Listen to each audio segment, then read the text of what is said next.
If you ever feel like, what's the point of trying? What's the point of going for that thing because you are unsure of your ability or insecure in your calling?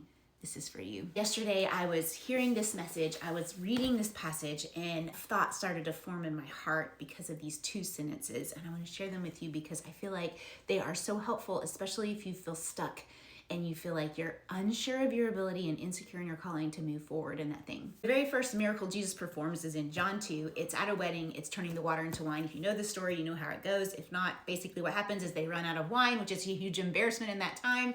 Mary goes straight to Jesus because she has full confidence in him, and she says they're out of wine. And then she turns to the servants and she says, do whatever he tells you to do. That's the first sentence. Do whatever he tells you to do. No matter how strange it may sound, no matter how insecure you are in your calling, no matter how unsure you are of your abilities, do whatever he tells you to do. So in this miracle, the servants do. Jesus tells them to fill these jars with water. Well, the jars were for purification rituals, which is a whole nother story in itself. But they're like, what? How is this going to help? We're out of wine. So they do what he tells them to do. They go fill the jars, and it says to the brim. They fill them to the brim with water. And then Jesus asks them to do another very strange thing. I want you to understand this. At this point, Jesus has not touched the water. He has not touched the containers. He has not touched anything or even spoken anything except to command them to do something. This is very important. So they are asked to take a cup to the master of the banquet to try it.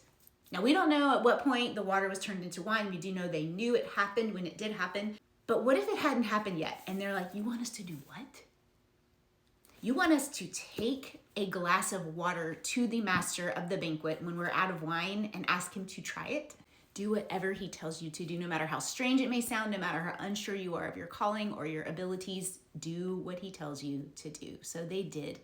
And something amazing happened. The master's like, whoa, you, normally we save the cheap wine for later when everybody's tipsy, but it says you have kept the good wine until now.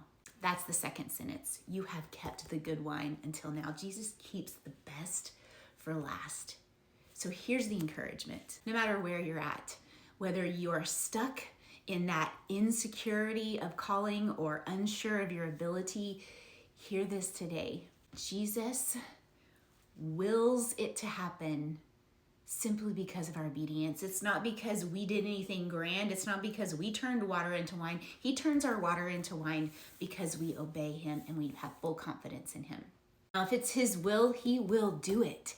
And he doesn't have to even speak the words or touch anything. He just wills it to happen. And it's all for his glory, because later in this passage, it says that he manifested his glory in this miracle. It's not about your gifts. It's not about your abilities. It's not about your calling. It's about his will. And if he wills it to happen, it will happen, and it will be for his glory. Our job is simply to obey and trust and have full confidence in him. Do whatever he tells you to do, no matter how strange it sounds, no matter how scary it is, no matter how silly it seems. Do what he tells you to do and trust him with the outcome.